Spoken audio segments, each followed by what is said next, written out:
Welcome to an all-new episode of Hearthstone Hypotheticals, a show where I ask my Hearthstone Twitter some kind of question and we get to see what the Hearthstone community thinks about a particular topic. And today's topic is, what is the worst expansion of all time in Hearthstone? What made you dislike the expansion and what exactly went wrong? The best and funny answers will be featured in a funny video. We had a lot of replies on this one. Usually I get anywhere between 20 to 30, but we got almost 60 replies on this one. So we're going to have to do a speed run on some of these just so I can give you guys my quick take on this, because we have a lot of opinions that I want to be able to get through. So let's go ahead and jump into the worst expansion of all time in Hearthstone, according to my Twitter, of course. And a quick reminder, guys, I am doing 2 Mega Bundle giveaways, which are on my Twitter, so go ahead and check out the description below for those particular links. There are 2 giveaways, so make sure you enter both of them in order to maximize your chances of getting a free Mega Bundle on me. But let's go ahead and jump right into it. Liam is talking about Forge of the Expange being the worst expansion of all time because they got us hyped for Finja, and nope, it was just a spell card instead. He is talking about Nothing Can Stop Us Now, which is a card that only really sees play in one style of deck, which is Murloc Shaman, because there's really no point in playing a 3-mana, give your entire board +1/+1, and Shaman when it's just way too slow. So unfortunately, Finja was on this card art and was not actually printed on a card himself, and this was like a promotion that the Hearthstone website was doing in order to be like, hey guys, we got some cool cards coming your way. Remember Finja's gonna be cool. Well, guess what? We didn't get Finja, and the Water Rogue player in me is very, very disappointed. So Blizzard, where's my Finja? I'm expecting it next expansion. Next up, Andy is saying that Rastakhan's Rumble was definitely the most boring expansion, but unfortunately for Andy, I never came closer to quitting the game than on day 1 of Ashes of Outland, when all the new cards I was excited to play were completely outclassed by the ridiculously, intentionally broken Demon Hunter cards. So here's something I'd like to be able to point out about the Demon Hunter Initiate. So unfortunately for Andy, he did not like Ashes of Outland because of how powerful Demon Hunter was. And this was the very first time that Hearthstone was messing with a brand new class. And the first thing that they were worried about when printing this was, we don't want to make a class become completely unplayable. So unfortunately, I feel like Hearthstone was a little scared with their launch of Demon Hunter because they had several cards that were completely amazing. Like, I don't know how many nerfs exactly the class had, but I believe it's in like 20s to 30s, like how many different actual changes were made to a lot of the core Demon Hunter cards. And I'm willing to forgive this because now, since then, Demon Hunter has felt like it's been in a fair place in the meta, regardless of your opinion of Il'gynoth OTK Demon Hunter, because that card makes a lot of people upset. But unfortunately for Demon Hunter, I can understand people thinking that this is one of the worst expansions to play Hearthstone, because Demon Hunter literally had like a 60 to 70% win rate if you played the deck very, very well. I think its HS replay stats were like 55, 56%, and then the next stat was like a 47%. So it had like almost like a 10% difference from the second most played class, which I don't even remember what it was. I think it was Warrior, because it could actually deal with Demon Hunter if it had skipper combos. But regardless, this was a really bad time to play Hearthstone, and a lot of people came back in order to have fun with the new cards, the new class, and then when Demon Hunter just completely slayed them, it was not a very enjoyable time for a lot of people. So I can understand the frustration for this, but I'm glad that Demon Hunter is at least fixed now, so that way it can be a more balanced class in the future. But when it came out, it definitely had a few problems, to say the least. We're just going to go ahead and knock out this card, but Bobby is talking, of course, about Mindrender Lucia. I'm pretty sure he comments in every single post talking about this card. And for real, though, he's talking about the Grand Tournament because Inspire didn't work, and the only memorable card is just a card. Hat usually likes to defend a few expansions, but even Ridiculous Hat can't even really defend the Grand Tournament. A lot of people probably think this is the worst expansion. The only other cards that people probably memorize from this is a Tuskar Totemic, which has been nerfed, so it doesn't even see play anymore. Mysterious Challenger is also another card from that set, and there's also Living Roots, and I honestly can't even tell you any other card from that actually saw play, except for maybe the Thunder Bluff Valiant, but that wasn't to say that Inspire was a good mechanic. That was just a Totem Shaman doing Totem Shaman things, and whenever you have ways of increasing your attack of your totems consistently, it works really well. But the Grand Tournament lacked a lot, unfortunately. It had a bunch of mechanics that just didn't hit the nail on the head, and Joust was another thing that was completely forgotten about through the test of time. Interesting mechanics, they just did not hit where they were supposed to. El Tino is giving yet another vote to Rastakhan. So bad that they could have made several nerfs to the other expansions so where I might have had a chance to compete. Flavorfully, it was a miss as well. So this is it. Low power level combined with forgetful setting. I actually remember exactly where I was when I saw a trailer for Rastakhan's Rumble, and the only reason why is because I was currently out of town doing a Hearthstone tournament. It was either right before this expansion came out or right when it was being hyped up. But like I specifically remember hanging out with my friend Ironfire, who I was a tournament practice buddy of mine at the time, and I chilled with him in Nashville actually while we went on our way to Atlanta to do the tournament.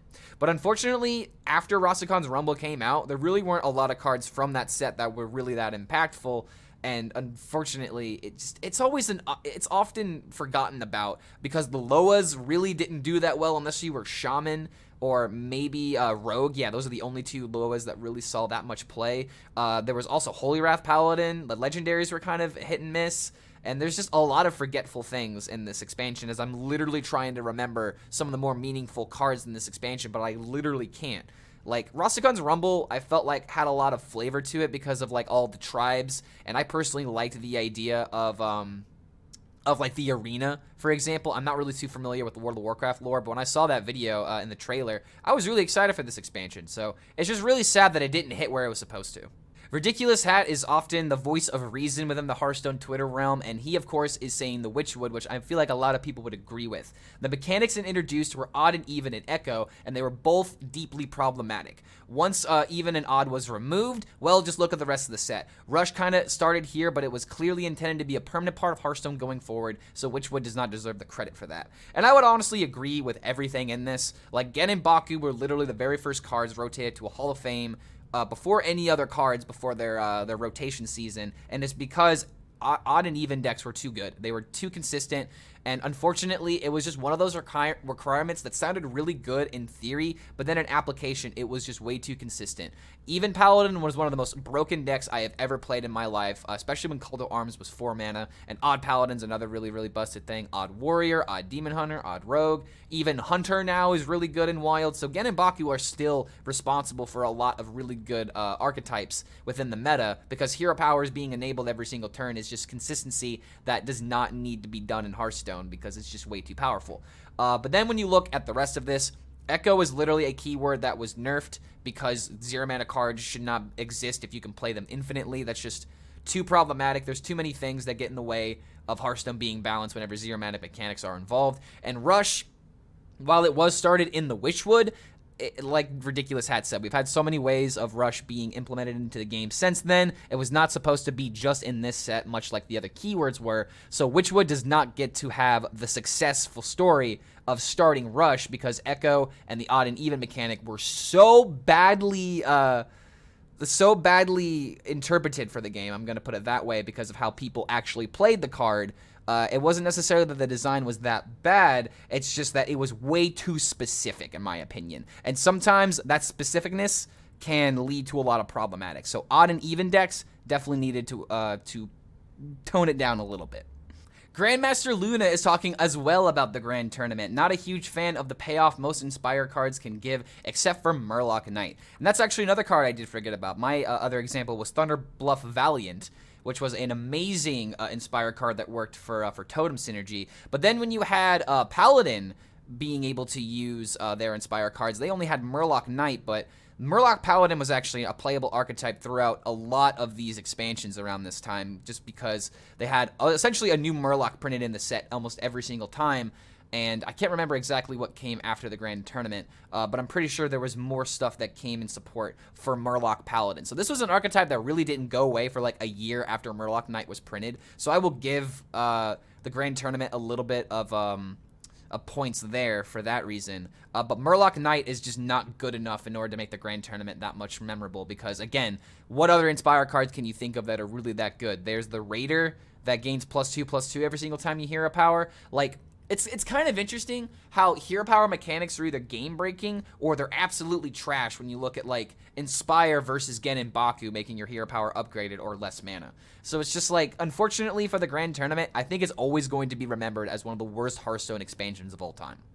Athena is saying that Ungoro is the worst expansion of all times. Quests had degenerate rush to win button playstyle. Adapt creatures had huge early RNG tempo swings. Elementals are feast or famine. Stonehill Defender had ridiculous interactions with old Discover mechanics. Definitely true on that one. And high removal density made Arena a greed fest. I think that Ungoro was a really good time to play Hearthstone because there were a lot of different playable archetypes, but just because there are a lot of playable archetypes does not mean that it's going to be that good of a meta, because it's about whether or not you have diversity among those archetypes, not that they're just enabled or a possibility. So unfortunately for a lot of the quest decks that were really good, such as Quest Rogue, it really didn't give you a chance to be able to play with, say, like the Hunter quest or like the Shaman quest. Unfortunately, those quests had just way too much of a, they had too much build up for not enough payoff. So like Quest Rogue and Quest Mage would just completely stomp on that. And then the other strategies that weren't quests, such as like the Adapt Hunter with the Crackling Razor Maw, that was another great example of how early RNG would just absolutely swing a game, because if you got Wind Fury, a +3 attack, usually those are the best two options, or even Divine Shield. There was lots of ways of just being able to just high roll the game from there. Elementals were, yeah, kind of famine. They were not really that good of an archetype for a lot of classes, and Stonehill Defender specifically and Paladin was really, really good because of finding Sunkeeper Tarim, which was probably one of the best Paladin legendaries ever made. So Stonehill Defender was also really good due to the fact that it could find even and odd cards in the even and odd decks that couldn't reach for the other costs that they can't put in their deck. But regardless, Ungoro I think was really, really fun, but I can understand some people thinking it was like the worst expansion ever because you just saw the same kind of thing in all the same classes, whether it was they were cheating the game early to do their ridiculous mana cheat option, or something that where they're playing 4/4s that just doesn't really seem that fair to you, or they're getting lucky off of Adapt, and there's just not a lot of ways that you can compete with that except with doing your own bit of RNG yourself. Circumstance HS is talking about Gadgetzan. It's not even close. Not only were there ginormous design issues across the board, the meta got so stale that the casters literally ran out of things to say. Tournament lineups were the exact same 4 classes, 4 decks, and exact 120 cards. Really, I didn't know about that. For the majority of the field. I would like to know if he's talking about the Gadgetzan expansion before the nerf to Small Time Buccaneer, because I think it was it took a bit of time before that that card was eventually nerfed. But regardless, I actually fondly remember Gadgetzan because those were one of the first competitive metas that I did play in. But then suddenly I remembered the decks that I had to play. I pretty much only played Pirate Warrior, Aggro Shaman, and I think a Priest deck. I really can't remember the other mid-range decks that were really popular at this time. But regardless, this is very, very true coming from Circumstance. Like, unfortunately for competitive Hearthstone, this was a very cut and dry time to play the game because everybody knew what the best cards were. Pirates were just... Aggro was on top in this meta, and Pirates were 100% to blame for that. Pirate Warrior being one of them, and then Aggro Shaman just being another menace on the ladder, and there just wasn't anything that could really deal with that. You had no custom ability, you had no versatility in being able to build your lineup, and if Circumstance is correct and people were really bringing the same 120 card lists exactly, then that is very telling of the meta that you've created. So if he's right about this particular instance, I could actually give some points to Gadgetzan being the worst meta, but unfortunately, I fondly remember it. And it's also just due to the Mean Streets of Gadgetzan song. I absolutely love that trailer, but in terms of playability, maybe some people don't agree with me. Petros Man is saying that Ashes of Outland was the worst expansion for him. I am not a huge fan of this whole TBC theme. Not sure what that is. Illidan, Outland, Orcs, plus the meta was pretty brutal. Many might say that Rastakhan's Rumble, including me, but the theme was great and some decks were quite cool. Hunter was too OP though. For Ashes of Outland, a lot of people are going to focus on how good Demon Hunter was, just because it was the first expansion that was like actually giving them a little bit of support. But this was a pretty bad time for Libram Paladin as well. I think like this was the beginning of Libram Paladin. I don't think it was like top tier or anything until like the next expansion when it got like Pinflinger and like some other options for the deck. But like that was also another problematic deck in my opinion because of the mana cheat that was available, and Liadrin is just an insane card that works with everything that Libram Paladin wants to do.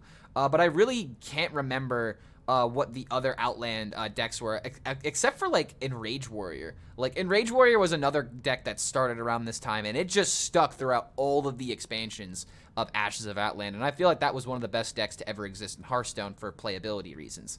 But regardless, aside from the Demon Hunter menace that was very, very popular, I really can't think of a reason to not enjoy Ashes of Outland, but there are some frustrating decks that were born in this time, so maybe some people are pointing their finger at this expansion for that reason. Jiminator is saying that this is a hard question, but the obvious answer is going to be the Grand Tournament due to having so many underpowered cards.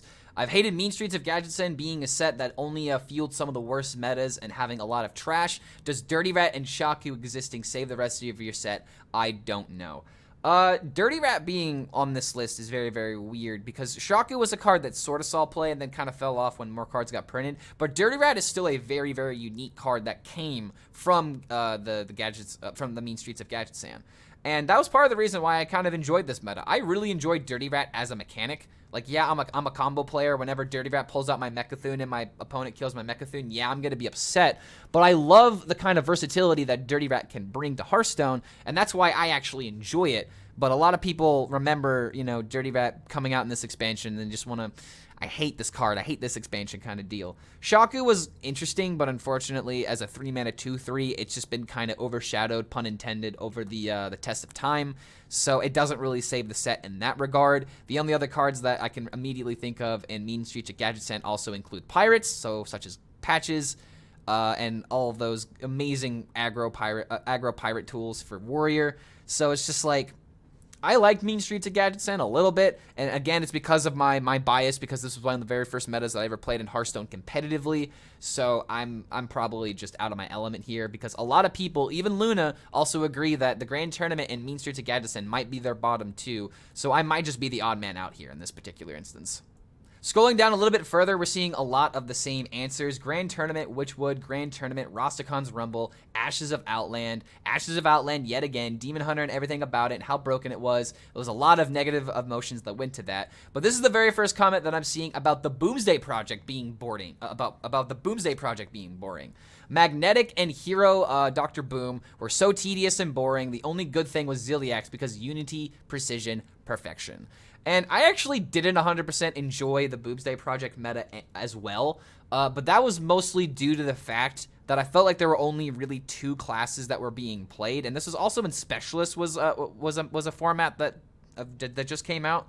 So a lot of people were really trying to be as proficient as possible in the best decks because you only had to bring one class, let's be honest. And those 2 classes were Mage and Warrior. So you had Conjurer's Mage and you had Control Warrior, which were probably the best decks in this meta at the time, outside of like maybe, I think Combo Priest kind of was a thing at this meta, and then the next expansion when they had Amet really cemented it into the meta. I might be misremembering exactly when this deck was played, but regardless, Warrior and Mage were definitely the 2 winners of this expansion, and if you were not a fan of these classes, you were probably not a fan of this expansion. The only thing that really saved it was, of course, the Ziliax meme, because Ziliax is Unity, he is Precision, and of course, he is Perfection. Andrew is Living is deciding to go with an excellent approach to this, and he's saying, I checked it, and there's only one card that is the absolute worst. And I really wish I knew what the name of this card was. So, like, sadly, nobody else really knows what this the name of this card is, but A+ to Andrew. Actually, no, S+ to Andrew for coming up with this meme, because, I mean, I asked for the worst expansion, and he literally showed me a worst, so, you definitely get points for that. 7K Rising is saying Ungoro because I really hate the tribal jungles aesthetic and the meta was terrible. I actually stopped playing the game entirely for a whole year. Really? That kind of seems a little bit unfortunate. Like, I haven't seen anybody say that they actually quit the game yet, so this kind of makes me sad to read it. But, I mean, Ungoro, a lot of RNG, a lot of aggro strategies that were kind of not able to get through because Quest Rogue was a thing. Quest Rogue is just the first thing I always think about whenever Ungoro is talked about, because that deck literally got nerfed several times. I think I got nerfed 4 or 5 times before they eventually reverted everything. And just, I don't know, man. Ungoro, I immediately think of Quest Rogue. And some of you guys may not know this, but I broke my phone one time over a bad Quest Rogue game. So I can understand Rising's fear of the Ungoro meta for the exact same reasons that I did, because unfortunately it was one of those metas that had a lot of oppressive matchups, and there really wasn't a lot that you could do to curb your win rate unless you were playing the broken decks. And some people just want to have fun, dude. Some people don't want to play the meta decks. So Rising, I understand your frustration, my friend. We got another vote for the Forge and the Barrens. The theme is mad. The keyword is just a kind of spell burst. The cards are boring AF. One of the first times the hype wasn't there at release. The second is United in Stormwind, LOL. I would definitely not reach that far to say that United in Stormwind is not going to be hyped, because we haven't seen all the cards yet. Once you see all the cards, you can determine whether or not your hype is there or not. But I do kind of understand where Yidondon is coming from, because I kind of felt this, and having my name being HELLSCREAM, I really didn't want to admit this for a lot of this expansion, but I really feel like this is one of the most underwhelming expansions that we've had in terms of overall enjoyment of the game. I've heard so many people talk about how stale the meta has gotten, even with the balance patches, how unfun it is, and just like there's not a lot of things that you can really do if you're just trying to have fun with the game. You kind of like pigeonholed it into playing specifics in order to win the game. Priest being one of them, one of the hot topics right now, and Mage being the big elephant in the room when the expansion first came out. But unfortunately, Forge and the Barrens, I feel like, is just always going to be a product of it's literally the first expansion of the year. It's going to be the worst expansion of this year because it's literally the least amount of cards we're ever going to have. So I would like to just point my finger at that reason and say that's the reason why Forge and the Barrens is always going to be remembered as a bad expansion. It actually wasn't that bad. But I myself have been getting burnt out of this expansion, and I've really been waiting for the United and Stormwind cards to come and save me for more combos and yada yada yada. But regardless, I would like to see United and Stormwind make up for Forge of the Barrens' mistakes and giving us some archetypes that are not necessarily new, but something that's going to be more fun to play and not just aggro shaman hitting us in the face or spell mage just doing a bunch of random things. Not really a big fan of that kind of stuff. I want to see more mid-range strategies get some support, so hopefully we will see that in the United and Stormwind expansion. Rifkey is saying that Rastakhan was the weakest expansion and Kobolds of Catacombs was the most broken balance that we've ever seen. And I would actually somewhat agree with this because we have a lot of cards that are in the Kobolds and Catacombs meta that still see a lot of play in Wild. And when you first think about this expansion, the first thing you're probably thinking of is Q-Block. Q-Block got so much support, it was pretty much conceived in this meta because not only did Cube get printed, but Dark Pact got printed, Void Lord got printed. There was just so many insane cards that were given to Warlock during this expansion. Cobalt Librarian being one of the best Warlock cards probably ever seen because it gets played in every single Warlock deck, even in aggro decks as well. So it's just like, we talked a lot about Rastakhan's Rumble, but we haven't talked about Kobolds of Catacombs. It's the very first time that this expansion comes up, and a lot of people usually, you know, point their finger at this expansion being the worst because of the insane power level that Warlock had at the time, which is kind of funny because the expansion before it, Warlock was like almost unplayable. It's probably the worst expansion Warlock ever had, and then Kobolds of Catacombs came out and did a whole 180 for the class and gave it the best win rate it ever could ask for.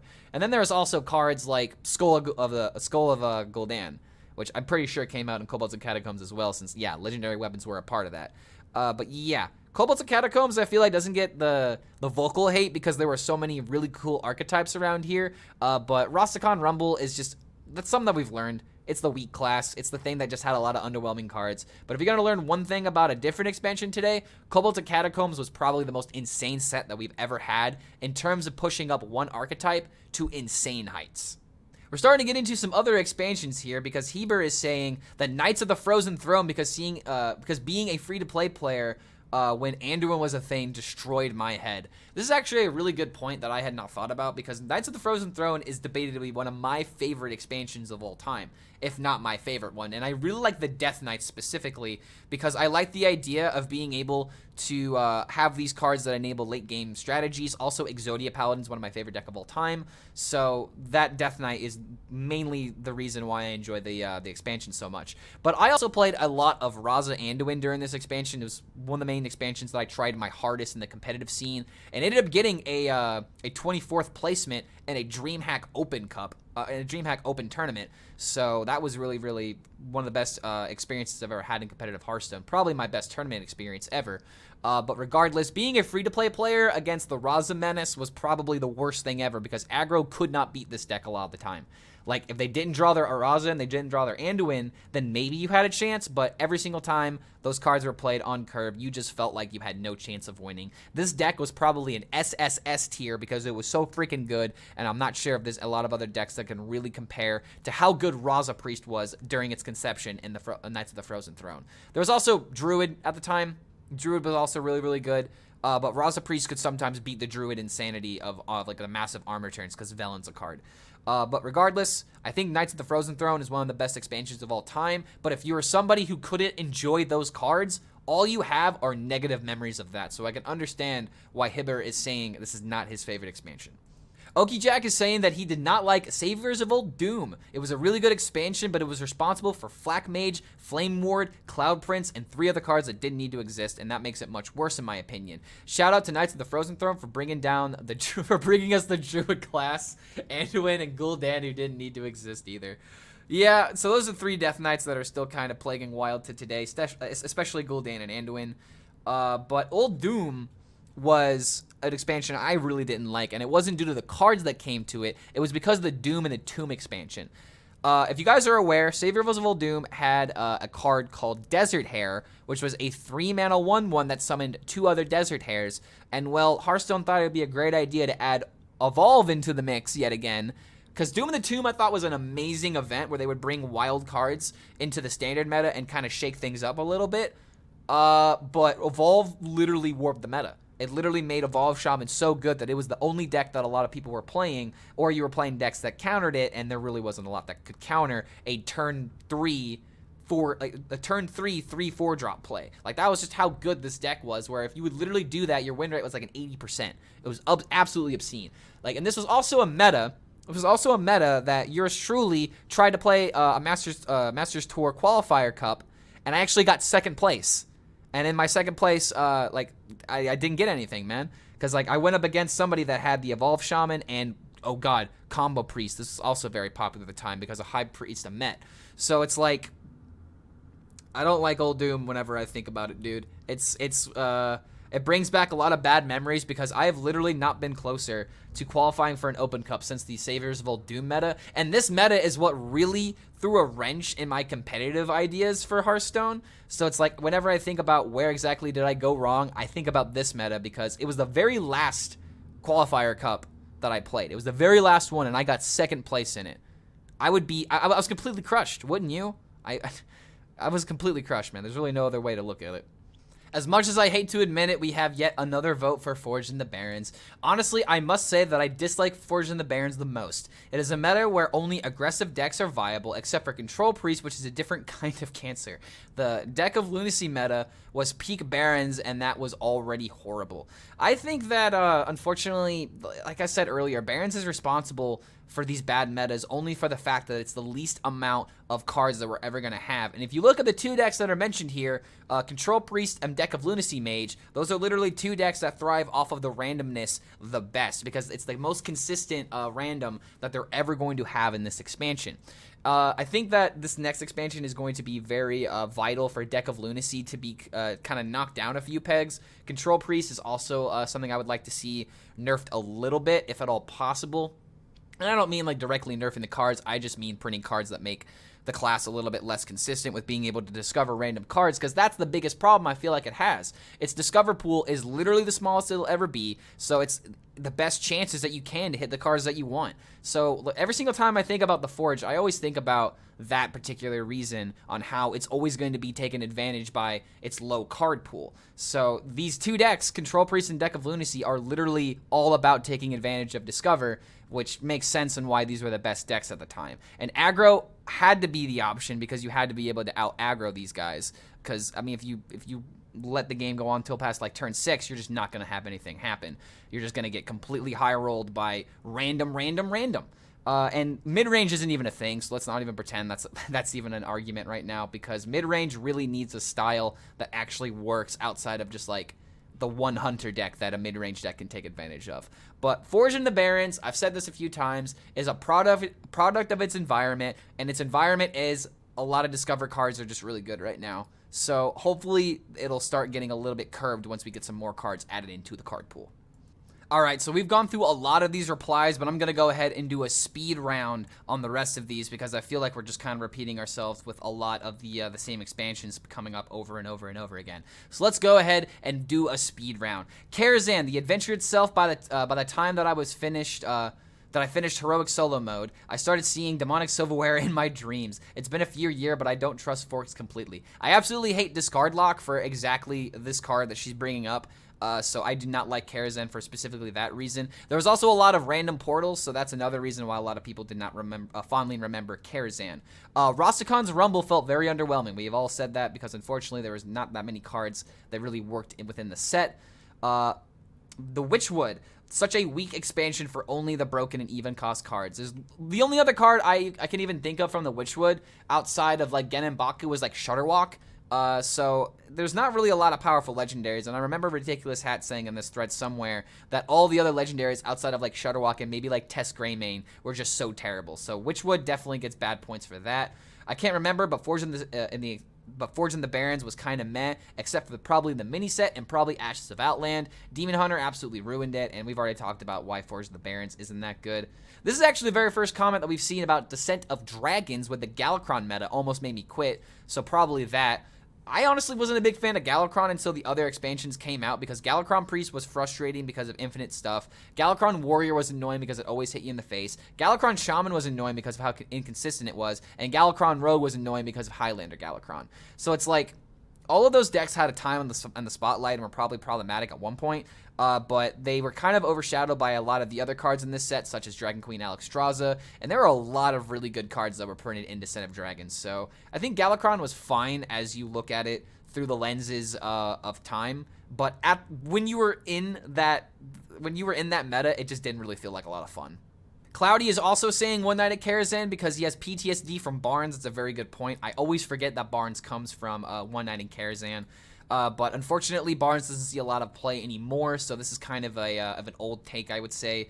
Another person for Forged in the Barrens, every time they nerfed something worse came up. Crab Rider got nerfed, and then we got Priest, and before Crab Rider was nerfed, Mage was nerfed. So it's like, this is a case of like, you have an ace, and now you have a king, and now you have the queen, and now you have the jack. Like, if you keep getting rid of the top card, there is going to be something else that replaces it, and that is just card games in general. So you can't really look with that kind of insight in mind because there is something that needs to be on top. You just can't be mad at the ace every single time.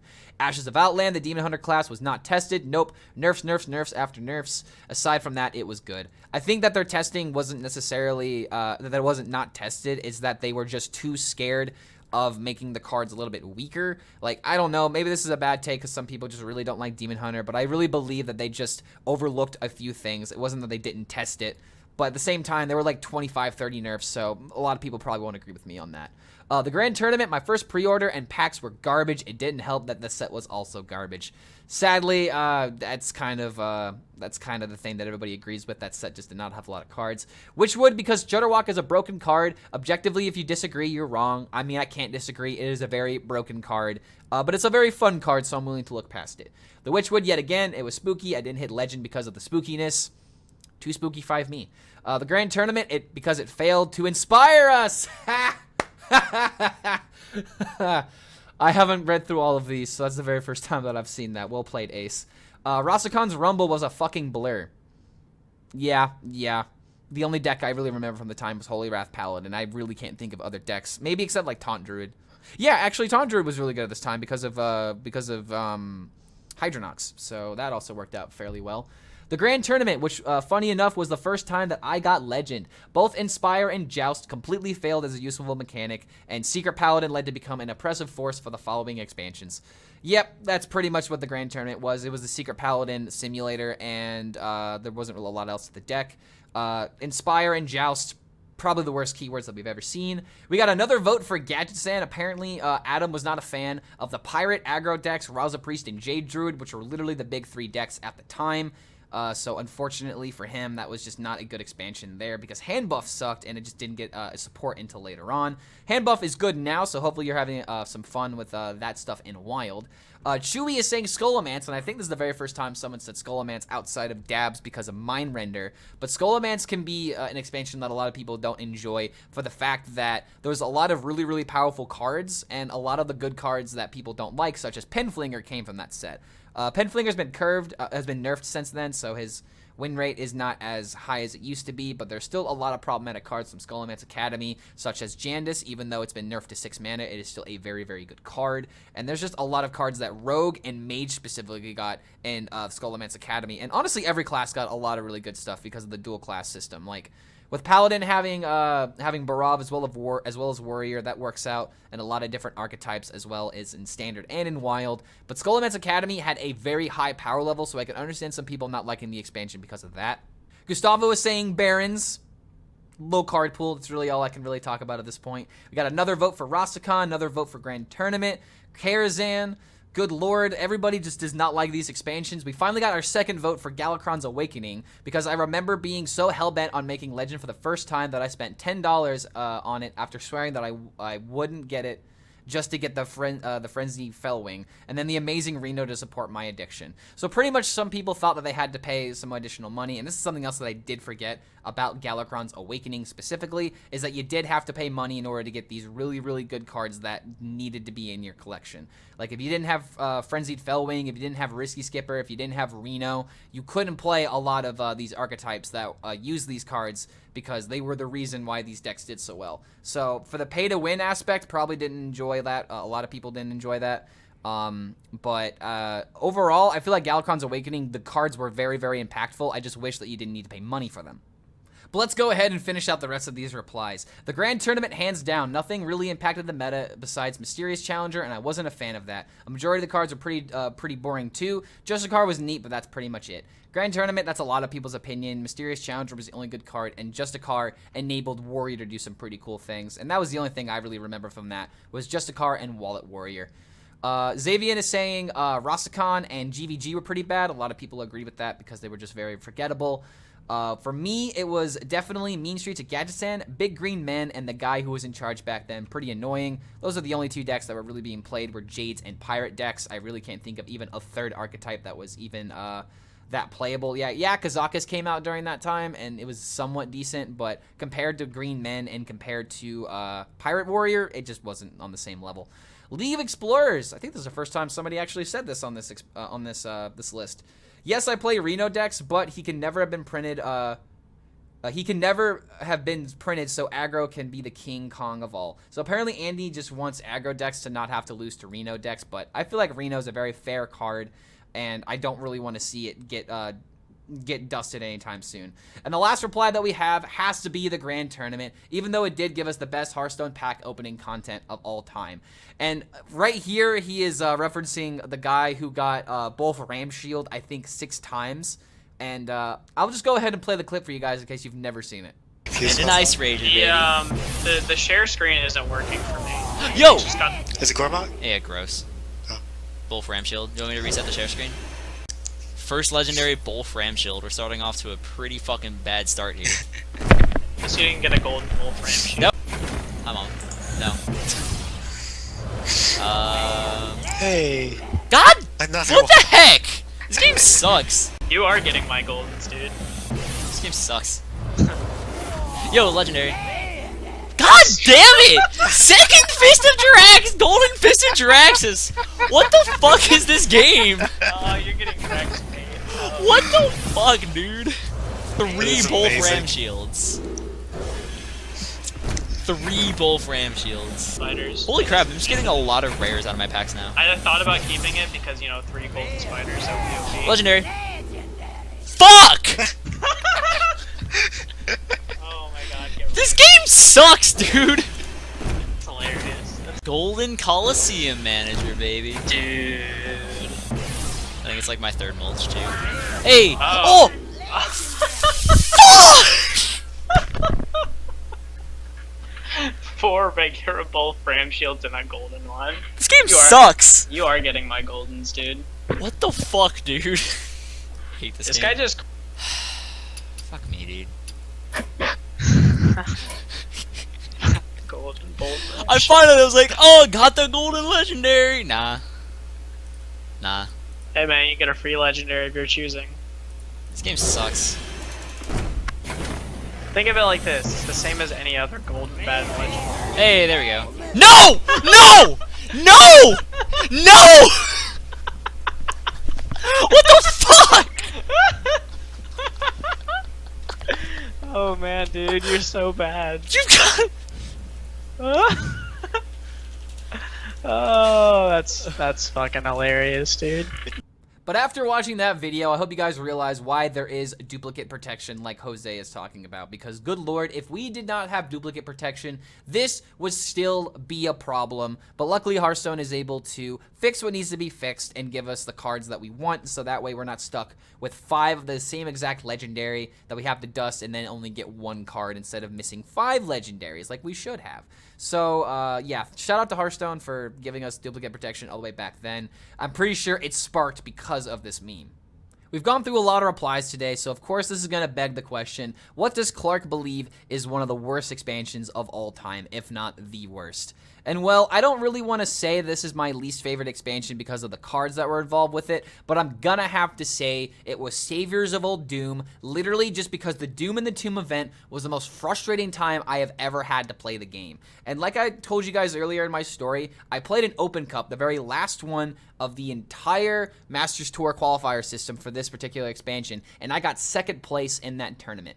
Like, since that moment, I have not wanted to play Open Cups. And, like, just Evolve Shaman absolutely made me not want to play the game anymore. Combo Priest was an absolute detriment to my mental health. And Control Warrior was the only thing that was even keeping me interested somewhat in the meta. But Control Priest was just the go-to for a lot of different strategies. Like, I remember using, I was using Control Priest. Yeah, I was using Res Priest, Control Warrior, and I think Evolve Shaman, and I ended up going up against the only lineup that I really didn't want to see, which was like Evolve Shaman, Miracle Rogue, and not APM Priest, and Combo Priest, which apparently it was pretty much APM Priest, let's be honest. But regardless, I just did not like that expansion because of all the negative memories that I have associated with it. Whether or not it's the worst expansion because of the cards and whatnot, I mean, this is why this is such an awesome question, because it's not just about whether or not you like the expansion. What went wrong for you in this expansion? And well, in Saviors of Uldum, I was literally denied my competitive Hearthstone dreams. And even though there are a bunch of like other tournaments and whatnot that I still could be playing in, like this was really the one that just really hit me in the head where it's like, bro, what am I doing? Like this was around 2019, right when I was thinking about really getting into content creation and meme decks. And well, here I am now, guys. And you can thank the Saviors of Uldum meta for pushing me in this direction, because apparently competitive Hearthstone, just I don't know if it's meant for me. But one of these days we'll find out if I can maybe get into a tournament and maybe win a qualifier. I'm still playing qualifiers every now and again. I'm just not making it my main priority like I used to. But it just really is unfortunate that Saviors of Uldum denied me my chance of being in competitive Hearthstone for at least a little bit. And yeah, it may be true that I could still play a bunch and I'm just complaining about not making it in. But it really killed my motivation to keep playing in competitive Hearthstone tournaments, because I am not a fan of best of 3. I really want some best of 5 competitions for some players that aren't just Grandmasters, but I'm just yelling into the void at this point. I don't like Saviors of Uldum because of where it put me in, of the mindset that it put me in after I got 2nd place in an Open Cup, and 2nd place shouldn't make you feel like the world's biggest loser. But that is going to do it for today's episode of Hearthstone Hypotheticals. Thank you guys so much for joining me on our journey through the worst expansions of all time. Hopefully there were some hot takes that you guys agreed with. Maybe I had a few cold takes that I should go drink a cold beer too, because good lord, I couldn't think of anything more icy than that take that you just had, Clark. Feel free to let me know what takes you agree and disagree with. What was the expansion you guys hated the most? I'd also love to hear your comments, and we can get a discussion going down below in the comments. But regardless, thank you guys so much for making it through this video. Thank you so much for always being a part of my my journey in content creation. If you enjoy this stuff, feel free to like, favorite, subscribe, do all that YouTube stuff. But more importantly, I can't wait to see you guys for the next video. Thank you guys so much for watching. Peace out.